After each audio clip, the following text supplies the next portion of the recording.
Bene, buonasera. Buonasera, questo è il terzo appuntamento che gli amici dei musei e l'Ateneo Veneto hanno organizzato quest'anno, per fortuna in presenza, finora almeno, sul tema del contemporaneo a Venezia nella seconda metà del Novecento. I primi due incontri, devo dire la verità, hanno avuto un grande successo e siamo sicuri che lo avrà anche questo con Cristina Beltrami, che tra l'altro è stata presente anche l'altro anno con una lezione lì dove trattavamo i primi 50 anni, e adesso invece ci parla della Biennale negli anni 80. Cristina Beltrami ormai ha un curriculum molto folto di collaborazioni, di curatele, anche qua a Venezia, dove ha seguito con PN Rosenberg e per Pierre Rosenberg meglio, con Giordana Naccari, la mostra che credo l'abbiamo vista tutti perché era molto gradevole, l'Arca di vetro, la collezione di animali di Pierre Rosenberg, e più recentemente ha collaborato con Luca Massimo Barbero a Milano alle Gallerie d'Italia per la mostra Painting is Back, che c'entra proprio come argomento quelli degli anni 80 del Novecento. L'ultima volta abbiamo visto con Elisa Prete, abbiamo sentito con Elisa Prete un po' quello che è successo nella Biennale del 64, l'avvento della pop art, questo turbine che in una qualche maniera è venuto un po' a mutare il corso dell'arte, della storia dell'arte, attraverso anche delle provocazioni molto eclatanti. Poi c'è stato tutto il periodo della contestazione, che credo sia più materia di storia che non di storia dell'arte, di storia del costume, di storia della politica, di storia dell'arte, bisogna ancora capire se. E quindi poi arriviamo invece al momento degli anni '80 dove le cose si calmano in una qualche maniera, si risistemano, riprendono un loro ordine, naturalmente portandosi dietro tutti quelli che erano poi le tendenze che erano passate tra gli anni 60 e 70, e quindi si riprende un percorso che ancora adesso è riconoscibile nella storia dell'arte contemporanea. Ringrazio naturalmente Cristina per essere venuta, non le porto via altro tempo e quindi l'ascoltiamo volentieri. Grazie. Grazie Camillo. Dunque, grazie, benvenuti a tutti. Per me è un enorme piacere essere qua questa sera, soprattutto in presenza, quindi con questo barlume di normalità che sta riprendendo. Ringrazio ovviamente l'Ateneo Veneto per questo invito, ringrazio Camillo Tonini per questa presentazione, ringrazio gli amici dei musei di Venezia. Mi spiace che non sia con noi questa sera Daniela Suppiei, e ringrazio anche, non da ultimo, l'Archivio Storico della Biennale di Venezia, e sia l'archivio che la biblioteca, perché devo dire che non solo per questa chiacchierata con voi questa sera, ma in generale approfitto molto di loro, ed è un'istituzione che funziona molto bene, grandissima professionalità e generosità. Appunto perché sono qua a parlarvi degli anni '80, nel senso che uno può anche dire, la Beltrami fa un po' di tutto, nel senso l'anno scorso era qui che ci parlava del 1948, ha co-curato appunto una mostra su una collezione di animali di vetro, adesso qua sugli anni '80, appunto perché ho avuto l'occasione di collaborare a questa bella mostra milanese curata da Luca Massimo Barbero, per il quale ho scritto in catalogo un saggio sulle biennali degli anni '80. Quindi quando Camillo mi ha chiamata chiedendomi se avevo voglia di partecipare a questi corsi quest'anno, e su cosa mi è sembrato interessante ragionare con voi tutti insieme su, in particolare la Biennale del 1980 e poi diciamo le edizioni immediatamente successive, mi fermerò all'84, proprio perché credo che abbiano instaurato un sistema che è quello che in fondo ancora oggi viviamo in buona parte con le biennali odierne. Giusto per farvi capire il ragionamento sulle biennali degli anni '80, nella famosa mostra che insomma credo la più parte di voi abbia visto, che era la mostra del 95, quella sul centenario della Biennale, degli anni '80 non se ne parlava nemmeno, cioè erano proprio saltati a pie pari. Questo probabilmente perché appunto era un decennio talmente ancora prossimo sul quale diciamo era difficile fare un ragionamento, mentre nell'ultima mostra della Biennale, non questa in corso d'architettura ma quella d'arte, Le Muse Inquiete, che era appunto una mostra curata da diversi curatori partendo dai documenti stessi dell'ASAC, gli anni 80 diciamo, erano riassunti con il 1980, l'avvento della Biennale ovviamente d'architettura e l'invenzione di Aperto. Ora, che cos'è Aperto? E in fondo con Aperto mi sento anche di ricollegarmi esattamente con l'ultima immagine dell'anno scorso, nel senso che io l'anno scorso vi ho lasciato con questa diapositiva che mostra Max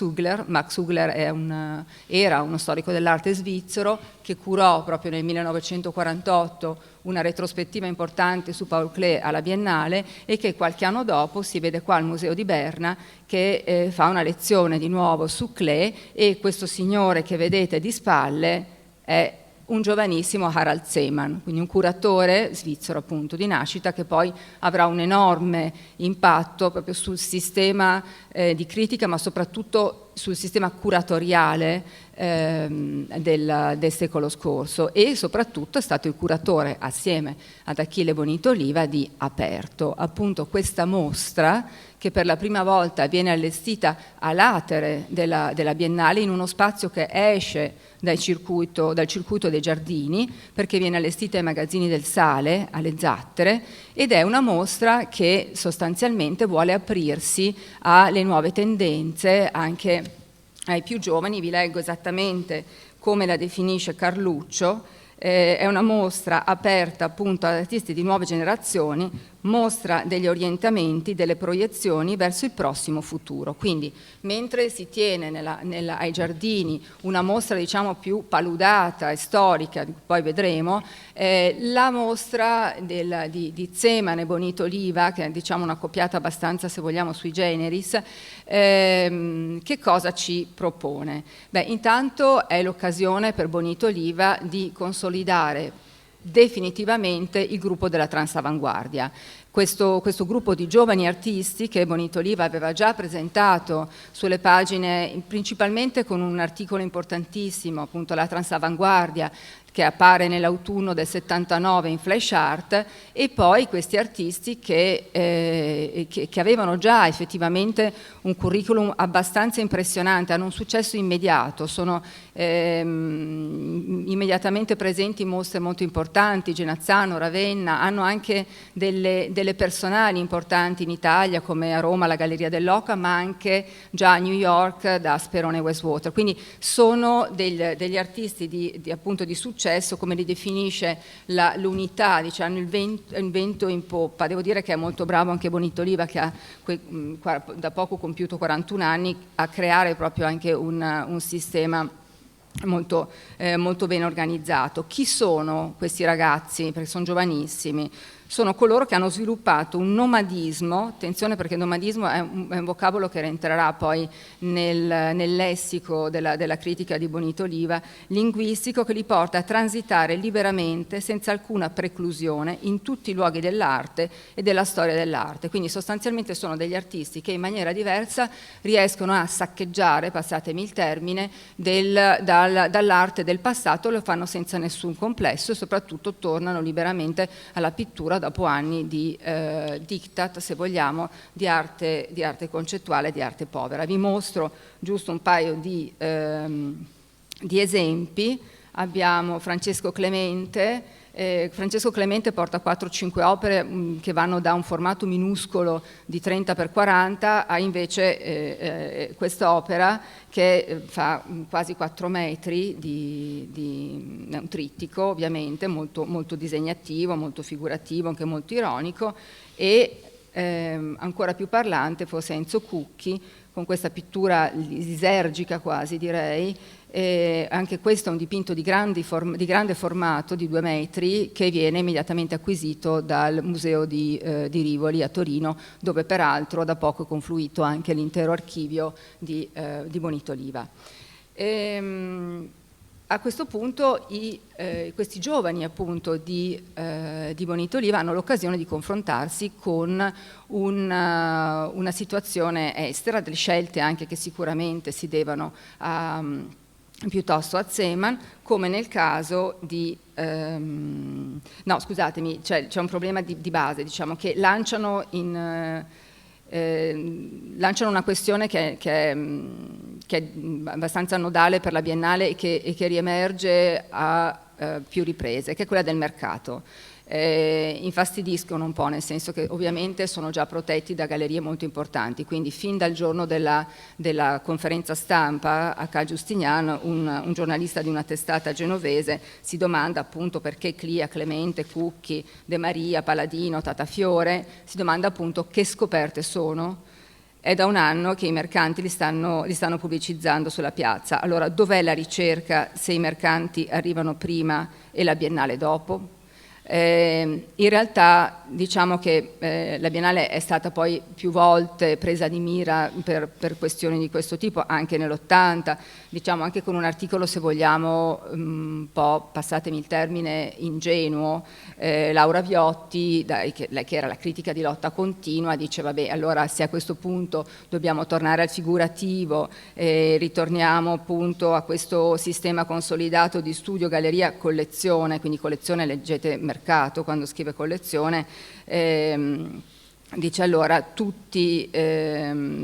dire che tutti gli sforzi compiuti dagli artisti per affrancarsi dalle collezioni private, per portare l'arte a tutti gli strati sociali sarebbe fallito, come se l'arte di cosa vive, cioè comunque il mercato deve essere in qualche misura legato alle proposte artistiche. Devo dire che forse la lettura più lucida rispetto anche a questa sezione di Aperto la dà Francesca Linovi, come sempre, che è questa critica bolognese, ma molto legata anche al panorama americano, che forse è più nota per la sua morte violenta, insomma, nel senso che questa ha frequentato i peggi quartieri di New York e poi viene uccisa a Bologna dal suo fidanzato, dove apparentemente tutto era per bene, ma prima di questo è stata una grandissima storica che ha appunto anche portato a essere Bologna una delle capitali dell'arte d'avanguardia, non solo italiana ma anche proprio internazionale, perché è una cosa che è molto si chiarisce in questi anni '80, che diciamo, il rapporto capitale e provincia viene un po' meno, nel senso che vengono organizzate delle mostre di grandissimo respiro, come appunto prima vi dicevo Genazzano, Ravenna, che sono proprio a livello di mostre organizzate a Bonn, Berlino o New York. Considerate anche che esistono queste grandi riviste internazionali che iniziano a fare il loro lavoro, quindi insomma c'è proprio una rete molto, molto connessa. E questi artisti italiani giovani si trovano a confrontarsi con anche artisti invece già ampiamente consolidati non solo dal mercato ma anche dalla storia, come ad esempio Richard Archwager, che è un artista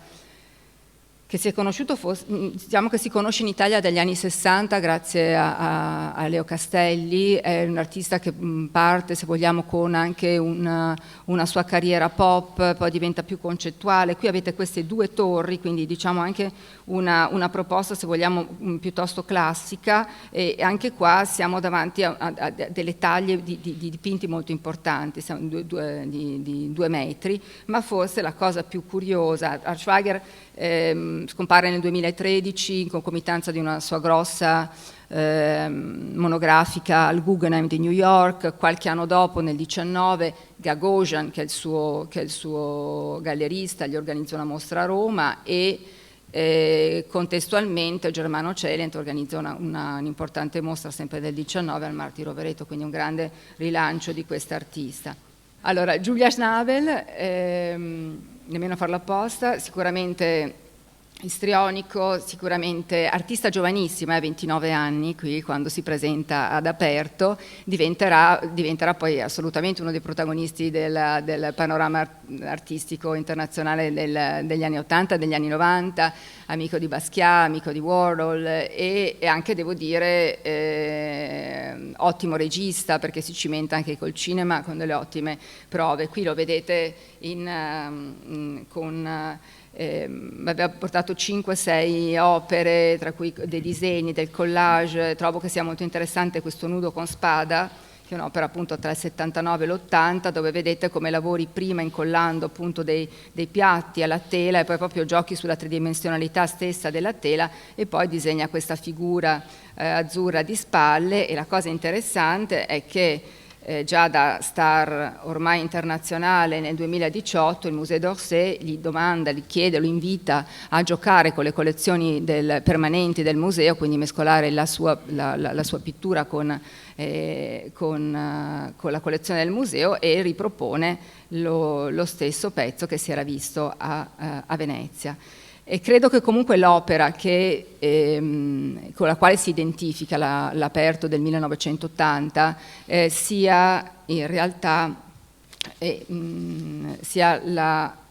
questa installazione di Jonathan Borowski. Jonathan Borowski è principalmente uno scultore americano, ha 38 anni al momento, anche perché è una delle pochissime immagini di repertorio che sono conservate di quell'edizione di Aperto, e quindi ovviamente è passata alla storia, ma è passata alla storia questa opera anche perché si guadagna la copertina di Art Forum. Art Forum è per eccellenza la rivista che segna la tendenza del contemporaneo, rivista statunitense,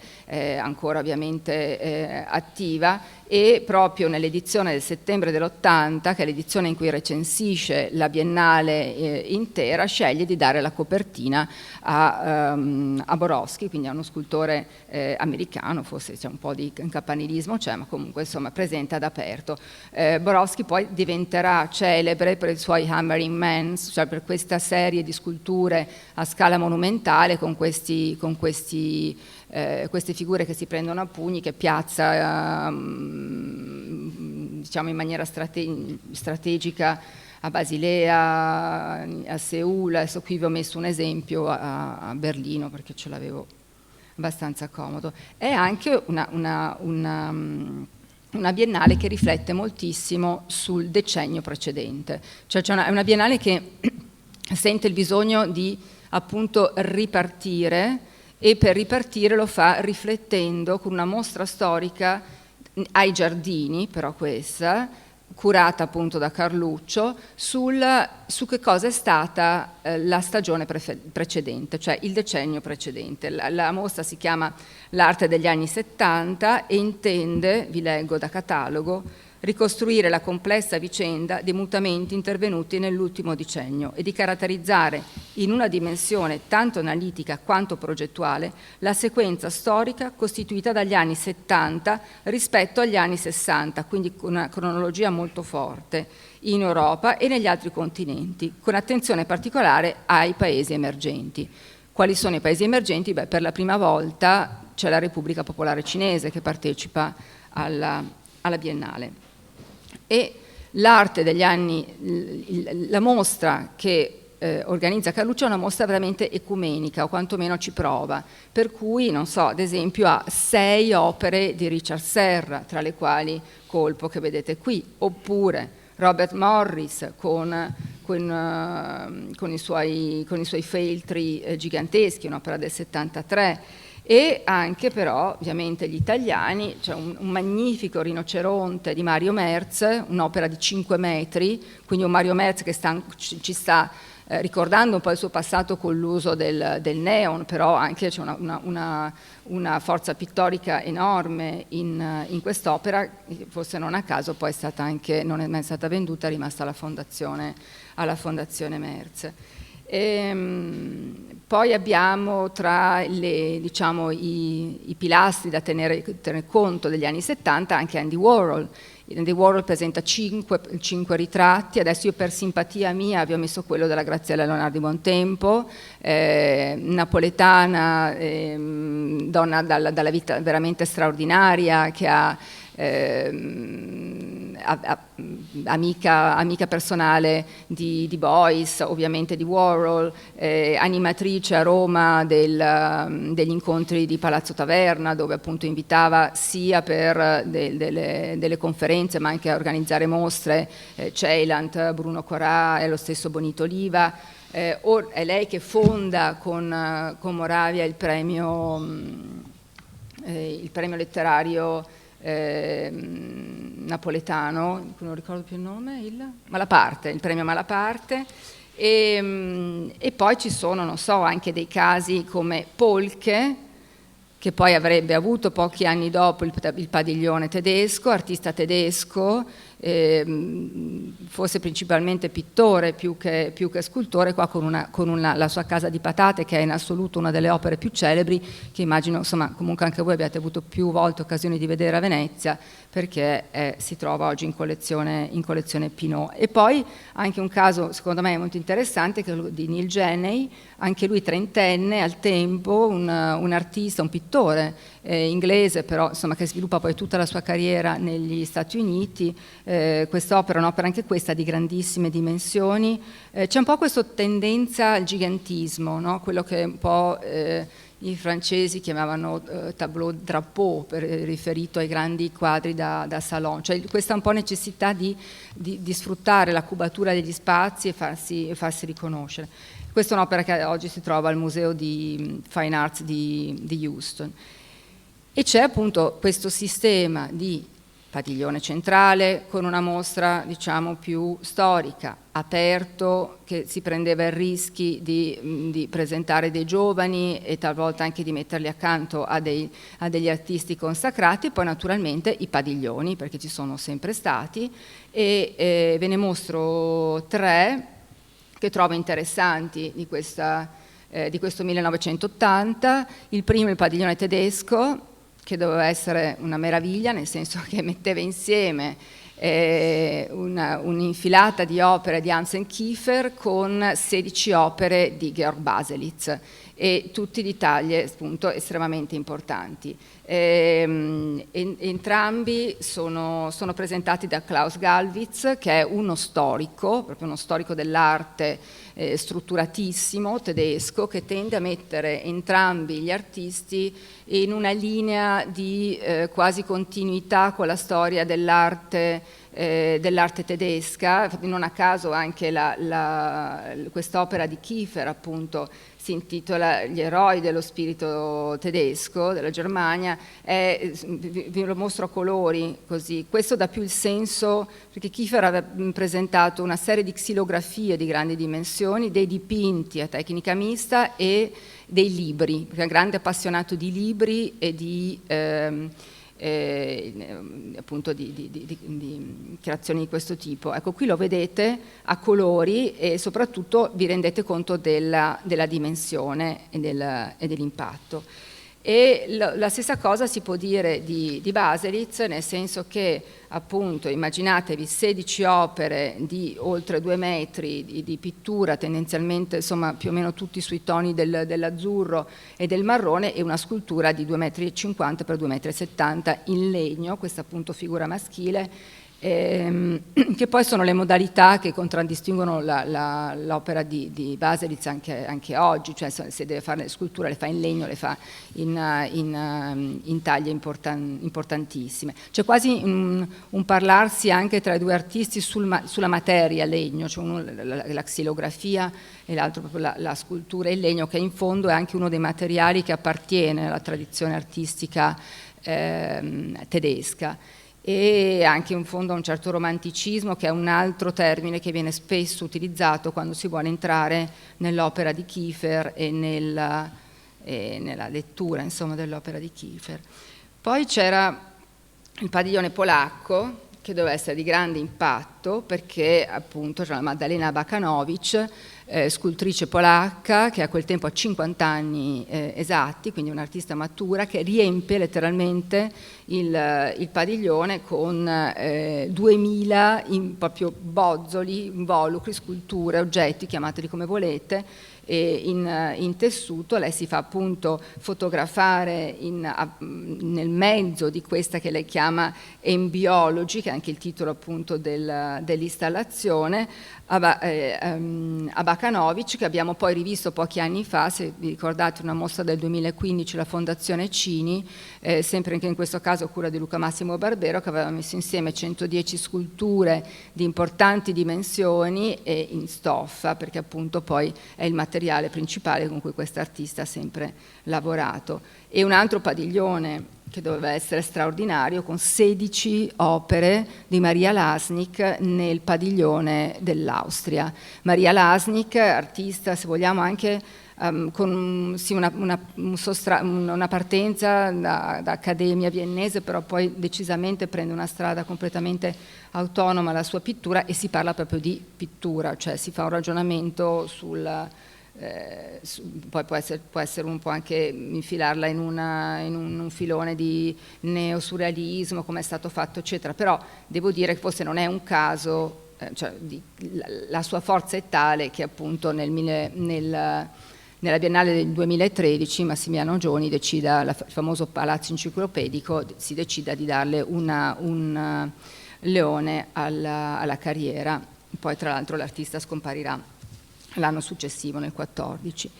Quindi capite, a questo sistema si aggiungono poi delle mostre personali che vengono organizzate in luoghi diversi della città. Non so, c'era ad esempio l'arte cecoslovacca a Capesaro, presentato da Perocco. C'era Mario De Luigi, presentato da Marchiori a San Stae, nella chiesa di San Stae, e c'era una cosa che mi interessa anche perché mi serve da ponte per passare alla Biennale successiva, una personale di Balthus, artista francese, per anni era stato direttore di Villa Medici, anche aprendo Villa Medici alla città di Roma, entrando in stretto contatto con tutto quello che era l'intelligenza romana, ma non solo, cioè proprio la Romanitas in senso ampio. È stato direttore dal 61 al 77, quindi qua sono appena 3 anni che è rientrato, amico di Federico Fellini. Infatti Federico Fellini lascia un suo scritto nel catalogo di questa mostra, che viene organizzata alla scuola di San Giovanni Evangelista, con un catalogo tra l'altro a firma di Jean Lemery, quindi dello storico per eccellenza di Braque, proprio perché continua un po' questa tendenza di infilare il contemporaneo in una successione quasi cronologica legata sempre a un passato che nel caso di Balthus non poteva che essere il passato appunto dello stesso Braque, di Matisse. C'erano delle opere importantissime, con anche dei prestiti molto importanti. Questo ad esempio è La Rue del 33, un quadro di grandi dimensioni che era già nella collezione del MoMA allora. Questi altri 2 dipinti molto belli, la Thérèse Descartes apparteneva a Pierre Matisse, gallerista, e si ragiona sempre su 2 metri di base e poi infine la Chambre turque, che è un quadro famosissimo anche perché è nella collezione permanente del Pompidou, che mostra appunto la decorazione turca di questa stanza che si trova appunto a Villa Medici. Ecco, questo è un genere di pittura assolutamente sostenuto, molto amato da tutta una fascia di critica, tra le quali forse il capofila era Jean Clair, e con Jean Clair andiamo alla Biennale successiva, perché proprio nell'82 e su Domus Jean Clair dichiara: facciamo la Biennale per coloro che saranno felici di vedere della pittura dopo 16 anni in cui si è visto di tutto, salvo appunto la pittura. Ora, cosa fosse successo di così terribile nel 66, a parte sì, insomma, un premio all'arte ottica, cioè in effetti col 66 era partita un po' un avvallo di tutta un'arte concettuale che escludeva la pittura, che invece proprio è la grande... Jean Clair è ancora attivo e sicuramente non è in prima fila nella difesa dell'arte contemporanea più, diciamo, più concettuale, e più spinta nel suo immaginario, la pittura di Morandi, la pittura di Lucien Freud, appunto dello stesso Balthus. Comunque non doveva trovarsi male nella Biennale dell'82, perché di pittura ce n'era moltissima. È una biennale che in realtà viene impostata da Carluccio, che però muore poco prima neanche poco prima, qualche mese prima, però la biennale era già ampiamente impostata con un forte sostrato anche qua storico. Pensate che c'erano delle mostre omaggio a Matisse, delle mostre omaggio a Schiele, a Brancusi, e la prende in mano, proprio la staffetta passa ad un altro storico dell'arte che è Luciano Caramel, e diciamo che tengono la struttura che aveva impostato Carluccio, con una mostra che si chiama, quando parlo di mostra intendo ai giardini nel padiglione centrale, si chiama Arte come arte. Che cosa si vuole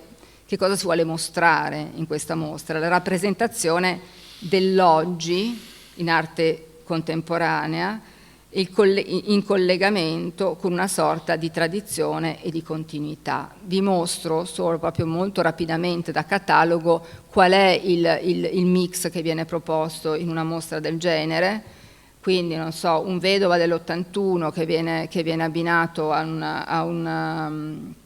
concetto spaziale di Fontana, 2 splendide opere dell'82, un Consagra e un Dorazio, però ad esempio un Osvaldo Dicini del 48 e un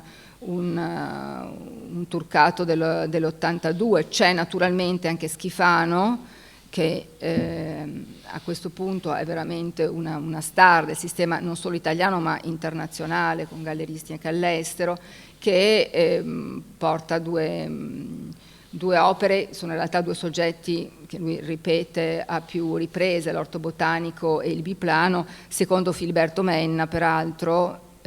Filiberto Menna, appunto, che diciamo che è uno storico che poi dà proprio un metro anche sull'arte, sulla critica d'arte contemporanea italiana. Secondo Menna, Schifano è l'esempio eloquente di un autentico talento della pittura. Questo appunto che poi di lì a breve si sarebbe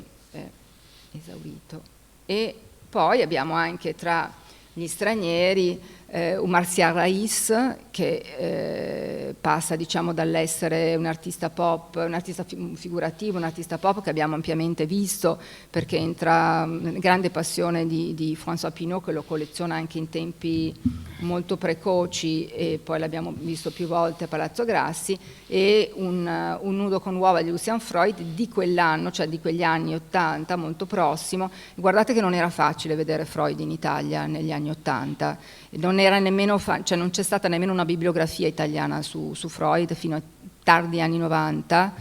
Ve lo dico per esperienza, perché l'ho pagato sulla mia pelle, dovendo scrivere una cosa su di lui, c'era veramente pochissimo. E poi ci sono dei padiglioni straordinari nell'82. Il padiglione degli Stati Uniti porta 56 opere di Smithson, quindi del padre della land art, tra sculture, tra disegni, tra ovviamente foto del Spiral Jetty che vedete lì sopra, è un'opera di land art del 1970, forse la più celebre in assoluto. C'è una sezione di aperto, perché è funzionato l'aperto 80, viene riproposto nell'82, cambia il curatore, in questo caso è Tommaso Trini, che sicuramente avrà una carriera poi meno folgorante di quella che hanno avuto Bonito Oliva e Zeman. È un curatore anche con una formazione fortemente letteraria, molto vicino contemporaneamente sia all'arte povera che agli anacronisti. Chi sono gli anacronisti? Sono degli artisti, vi faccio qualche nome, non sono così noti: Stefano Di Stasio, Carlo Maria Mariani, che vedete qua. Cioè sono artisti che letteralmente recupero non è nemmeno il termine, plagiano il Rinascimento italiano, lo fanno sicuramente con un grande virtuosismo e una grande ironia. Certo che il risultato è, insomma, rientra pienamente in un gusto kitsch che non tutti amano, cioè, persino Giulio Dolfos non lo ama. Trovo forse più raffinato un recupero del Rinascimento, che sicuramente viene fatto in quegli anni, da artisti stranieri, penso a Garussi in Francia, penso ad esempio al Berolat, cioè Michel Alberola che avete qui accanto, ecco, diciamo, dove si vede che c'è una sorta di filtro, insomma, di rilettura, ecco, non proprio una cosa così paro paro. E un altro artista presente è Aldo Spoldi, che è un artista milanese che poi, diciamo, un po' scompare, è un artista tendenzialmente riprende dei temi letterari, anche in questo caso Gordon Pym, quindi un romanzo di Edgar Allan Poe, e vedete realizza queste tele, sono dipinte, che poi però assembra in maniera scomposta, ovviamente poi utilizzando molto spazio. Forse in questo caso è stata una fortuna, perché appunto è Flaminio Gualdoni sempre che dice come si tratti di un allestimento questo, di questo aperto dell'82 un po' confusionario, parla addirittura di una balera di provincia invece che di uno spazio espositivo. Però se noi vogliamo continuare il giochino di vedere come la Biennale di Venezia sia stata diciamo una pista di lancio, se non anche un luogo di consacrazione di artisti poi importantissimi, vi mostro chi c'era nell'82, giovanissimi, perché Anish Kapoor aveva 28 anni e Anthony Gormley aveva appena passato la trentina, quindi due artisti che, voglio dire, tra l'altro Anish Kapoor con un'installazione veramente impalpabile, delicatissima, delle polveri di colore, e artista che poi, sapete, avrà una mostra importante alle Gallerie dell'Accademia in concomitanza della prossima Biennale, e aprirà anche una fondazione qui a Venezia. E Anthony Gormley, artista appunto scultore principalmente, inglese, qui siamo appunto che lavorava comunque molto all'inizio della sua carriera sulla figura umana, anche diciamo con una tecnica classica che è quella del bronzo. Nel 2019 Gormley ha goduto di una retrospettiva molto bella e amplissima alla Royal Academy a Londra, partendo appunto, come vedete, dalle sue ricerche ancora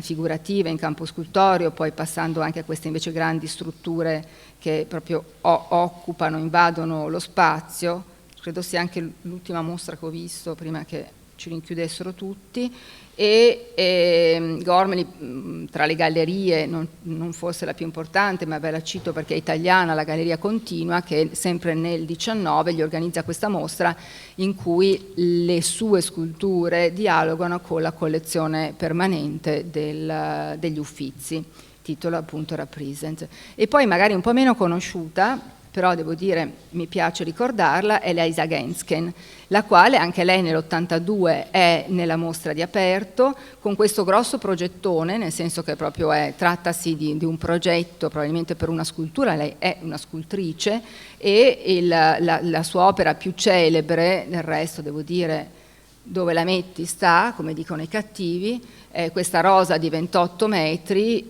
che appunto sta benissimo ovunque, che sia il cortile del MoMA a New York qua, o che sia infacciata al New Museum, scusatemi, al New Museum, che è questo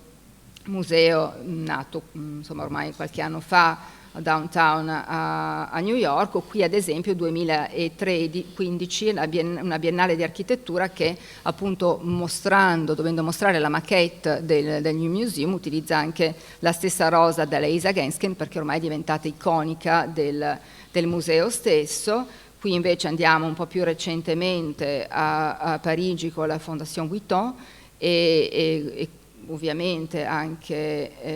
qui è in collezione permanente, la propongono però invece all'interno invece che all'esterno, e devo dire funziona. Nonostante queste presenze che vi ho mostrato, quindi un Anish Kapoor giovanissimo, un Gormley giovanissimo, la Isa Gensken, un padiglione straordinario degli Stati Uniti, cioè non c'è forse una critica particolarmente matura nel leggere questa biennale, perché viene attaccata in maniera... insomma, viene molto attaccata, a parte Barilli che scrive, parla di un mare senza onde, però magari quello lo prendiamo relativamente in considerazione perché poteva esserci una rivalità con Caramel, che non mi stupirebbe assolutamente, però anche magari qualcuno che è fuori dai giochi come Giancarlo Politi, che era il direttore, ancora penso di sì, di Flash Art, parla insomma anche un po' dell'inutilità di queste mostre gigantesche. In realtà è una modalità questa anche di mostre che continuano a pescare dal passato, che viene poi perpetrata anche nella edizione successiva, che è quella dell'84, in quel punto affidata a Maurizio Calvesi, quindi ancora una volta uno storico dell'arte, anzi è proprio anche un iconologo, quindi quasi anche a qualcuno che era esperto di arte antica molto più che di arte contemporanea. Infatti l'impostazione che dà Calvesi alla sua arte allo specchio, perché così chiama la mostra centrale ai Giardini, è molto storica. Che cosa intende fare Calvesi nell'84? Vi leggo. Intende offrire un panorama dei modi in cui l'arte contemporanea ha vissuto e vive nelle forme di precisi richiami e riferimenti il proprio rapporto con l'arte del passato remoto o recente. Infatti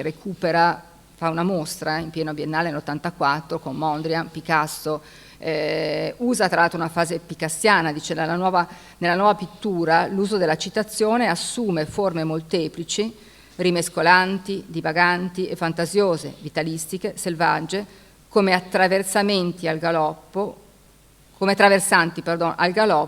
territorio di conquista. Questa idea del territorio di conquista da saccheggiare è proprio un'idea assolutamente picassiana. Poi qui vi ho messo qualche esempio, recupera un Picabia del 29, ma recupera anche De Chirico, ma nemmeno il De Chirico metafisico, recupera il De Chirico proprio del Pictor Optimus, cioè quando De Chirico rifà il Rinascimento, o qua questo omaggio a Watteau, e lì presenta queste opere, però per fortuna mi viene anche da dire con un Rauschenberg dell'84, questo Main che poi è rimasto alla fondazione Rauschenberg, e organizza, che questa è una cosa devo dire che credo abbia un senso modestamente, delle piccole monografiche, cioè gli artisti che io vi ho citato finora e quelli di cui vi mostro ora hanno proprio delle sezioni proprie, delle stanze, quindi si riesce a fare un ragionamento anche sul percorso di un artista. Quindi questo è il caso di Paolini, la stessa cosa la fa per Michelangelo Pistoletto. Adesso vi mostro due opere, un Vettor Pisani e un Salvo. Vedete come stiamo proprio pescando liberamente dal passato, che sia il simbolismo Pisani o che siano le avanguardie Salvo. Peraltro Stefano Chiodi, che è un critico molto importante di Flash Art, parla di questo Salvo come queste rovine come dei resti giganteschi che proiettano un'ombra inquietante sul liscio pavimento della contemporaneità. Dice che è una delle opere più forti di questa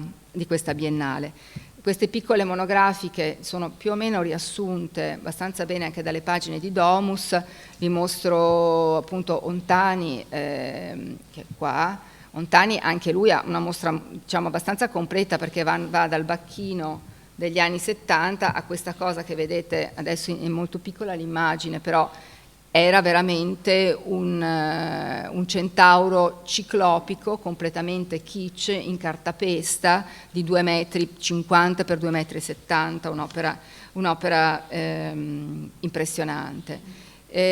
Tra i padiglioni, probabilmente il padiglione che piace di più è il padiglione della Gran Bretagna, che è completamente dedicato a Howard Hodgkin, un artista magari non notissimo, sicuramente non notissimo a quei tempi in Italia, che avrebbe vinto il Turner Prize immediatamente dopo, e che ancora una volta viene presentato in catalogo da Nicolas Serota, quindi proprio da la figura massima della Tate, colui che in fondo ha dato l'impronta anche alla Tate odierna a Londra, come anche qui qualcuno capace di rielaborare l'Ottocento di Turner, ma anche Vuillard, ma anche Matisse. È un artista che io amo molto, peraltro, che tendenzialmente usa queste pennellate molto libere, queste campiture vaste che sbordano anche sulla cornice. Ancora una volta, forse per una presenza costante e molto in massa degli anacronisti, è una biennale che viene accusata di essere reazionaria, quindi di non essere ancora in grado di parlare un linguaggio internazionale. In realtà, se noi la guardiamo col senno di poi, era una biennale che era già estremamente radicata sul territorio, con delle realtà assolutamente interessanti. Pensate, non fosse altro che il Prometeo di Luigi IX, che è presentato nella chiesa di San Lorenzo con la struttura ideata da Renzo Piano, e nell'84 l'intero piano terra di Palazzo Fortuni, il quale al tempo era un centro di ricerca sui new media, viene occupato da una grande piscina di Studio Azzurro. Studio Azzurro è questo collettivo di allora giovani artisti che era nato nell'82 a Milano, e si dedicavano soprattutto, unicamente anzi direi, ai new media, e creano appunto questa piscina letteralmente in mosaico con una serie di televisori, vedete, che in sequenza rendevano il passaggio di questo nuotatore che andava e poi tornava indietro. Peraltro Studio Azzurro che oggi possiamo vedere in città, perché hanno un'opera anche presente alla mostra che c'è ora in Palazzo Ducale sui 1600 anni di Venezia. Quindi ecco, e vado alla conclusione, cioè volevo semplicemente, come giustamente prima diceva Camillo Tonini, cioè si torna a una certa calma in biennale, la possibilità di riflettere su che cosa c'era stato prima, una volontà di rinascere, di ripartire con un linguaggio condiviso, internazionale, che abbia basi solide, certo con un forte individualismo. Non sono più i tempi dei grandi gruppi dell'arte povera, la stessa transavanguardia si è già abbastanza sfaldata, e soprattutto al loro interno hanno delle modalità pittoriche che sono estremamente diversificate, e c'è appunto questo quasi sistema di piattaforma che crea la Biennale. Infatti chiudo con una frase di Bonito Oliva. Nell'80 gli viene chiesto dalla rivista Domus: che cos'è la Biennale? È un appuntamento che porta un pubblico internazionale a contatto con la produzione artistica più avanzata. Quindi io direi che, per quante critiche si possono muovere, siano state anche mosse, la Biennale di Venezia è esattamente un punto di contatto tra artisti, pubblico, e nonché ovviamente un campo sul quale si consumano dibattiti, polemiche destinate a incidere sulle direzioni dell'arte e sulle modalità della critica, e ovviamente anche del mercato. Grazie. Grazie naturalmente Cristina. Tu ogni tanto dicevi doveva essere molto bello quel padiglione. Beh, molti di noi, alcuni di noi almeno che sono qua in sala, negli anni '80 c'erano a queste biennali, e quindi anche ti ringraziamo per averceli richiamati, per aver messo ordine in tutta questa pletora veramente di artisti e di movimenti che ci sono stati negli anni '80, in questo periodo fecondissimo di novità. E non è facile, credo, appunto, neanche per te fare questa conferenza, perché gli spunti sono veramente molteplici, e a noi, alcuni di noi, insomma, hai dato l'occasione per poterli ripescare nella memoria. Alcuni nomi poi sono diventati famosissimi, altri invece, come hai sottolineato anche tu, invece si sono un po' persi. Forse c'è del tempo oggi, se volete fare qualche domanda dal pubblico, se c'è qualche intervento. E in questi anni quanto conta il genio, la bravura dell'artista e quanto il mercato dell'arte? Domanda stupida, domanda da un miliardo di dollari. È una domanda di sempre questa, credo. Perché È una domanda universale. Possiamo aprire un seminario l'anno prossimo su questo. Io ammiro l'arte, ma non sono del ramo dell'arte, per cui dico, ma questo, ma c'ha dietro i generali sotto la sedia, ha detto molto, cioè viene montato e magnificato perché così vendono meglio le sue opere, o perché veramente al momento si pensa che le loro opere materializzino, esprimano un concetto, un'idea che c'è nell'aria, che c'è nel periodo in cui producono, ecco. Ma io credo e spero che comunque prima o poi la qualità regga, cioè nel senso che se non c'è nulla dietro la bolla esploda, insomma, quindi non posso credere che si riesca a sostenere per sempre un'opera, un artista che non abbia effettivamente una qualità di base. Il tempo, sì, insomma, ha citato degli artisti che sono passati in queste biennali che oggi sono straordinari, insomma, Freud, Kapur, che appunto arriverà a Venezia tra poco, e quindi direi che molti di questi nomi poi alla lunga hanno veramente si sono consolidati. Ecco, se pensiamo moltissimo. a Baselitz abbiamo 2 mostre in città ancora aperte, qualcosa mi dice che Kiefer lo rivedremo Kiefer. A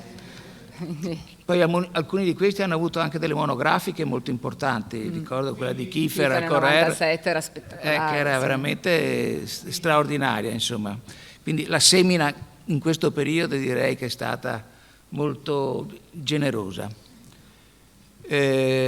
Allora io, se non ci sono altre domande, il prossimo incontro sarà il 24 di novembre, non interrompiamo questa serie cronologica che abbiamo fatto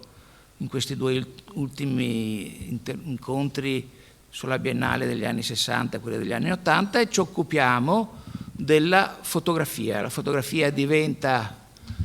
qualcosa di diverso, anche in questo caso un fatto di mercato molto, molto importante, viene ormai vista come opera arte a sé e Venezia è un importantissimo palcoscenico